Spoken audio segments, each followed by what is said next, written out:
তো হ্যালো বন্ধুরা, back to my channel. তো চলে আসলাম নতুন আর একটা ভিডিও নিয়ে। তো বন্ধুরা, সবাই কেমন আছেন? আশা করি সবাই ভালো আছেন। তো আমরা আজকে চলে আসলাম আমাদের ছোট্ট ফার্মে, অর্থাৎ কবুতর এবং মুরগির যে ফার্মটা আছে আমাদের ছোট্ট, সেই ফার্মে চলে আসছি। অর্থাৎ আমরা যেই বুদ্ধিটা অবলম্বন করেছিলাম, দেখতে আসছি যে কবুতরের বাচ্চা আসলে ইজিলি ঠিক আছে কিনা, সুস্থ আছে কিনা।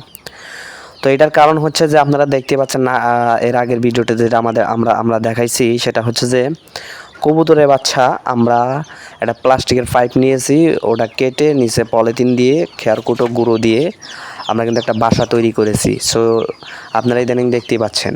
সো এখানে মিথ্যা বলার কোনো প্রশ্ন নেই। তো আমরা ওর ভিতরে বাচ্চা রাখছি, অর্থাৎ এই বাচ্চার বয়স মাত্র 2 দিন, 3 দিন বয়স। তো আপনারা দেখতে পাচ্ছেন 3 দিনের ভিতরে ইজিলি কত বড় হয়ে গেছে। তো আপনারা যারা কবুতর পোষেন, যাদের বাচ্চা হয় না বা বাঁচে না, তারা এই বুদ্ধিটা অবলম্বন করতে পারেন। আপনারা একবার করে দেখতে পারেন, তারপরে আমাদেরকে কমেন্টে বলবেন আসলে এটা কি বাস্তব নাকি।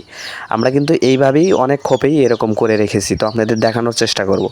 তো আজকে আমরা প্রায় 3 দিন হয়ে গেছে, মানে ইজিলি 7 দিন হয়ে গেছে বয়স, মানে রাখছি 3 দিন আগে। তো আজকে আমরা খোপে দিচ্ছি, অর্থাৎ আর ওর ভিতরে রাখবো না, আর আটবে না, মানে বড় হয়ে যাচ্ছে শরীরে গঠন। সো সেই ক্ষেত্রে আমরা খোপের ভিতরে দিচ্ছি। আর আপনারা ডিম ফুটানোর পর, অর্থাৎ ডিম দেওয়ার আগে আপনারা এটার ভিতরেই কবুতর বসাতে পারেন, সমস্যা নাই। আপনারা 5 ফুট বা 6 ফুট ওষারের পাইপ বাজার থেকে প্লাস্টিক ক্রয় করবেন, তার ভিতরে দেবেন, দেখবেন আপনাদের ডিমও পাবে ভালো, মানে সব দিক দিয়ে ভালো হয়। তো সেই ক্ষেত্রে আমরা এই বুদ্ধিটা অবলম্বন করেছিলাম, এবং দেখতেই পাচ্ছেন কবুতরের বাচ্চারা খুবই সুস্থ এবং খুবই সুন্দর আছে। তো আপনারা যারা এই ভিডিওটা দেখছেন, তাদের কাছে একটি আশা, দয়া করে পাশে থাকবেন এবং একটা সাবস্ক্রাইব করবেন। তো বন্ধুরা দেখেন, আমরা কিন্তু এটা নিচে গুঁড়ো দিয়েছি, তারপর অর্থাৎ প্লাস্টিক, প্রথম কাজটা হচ্ছে প্লাস্টিক।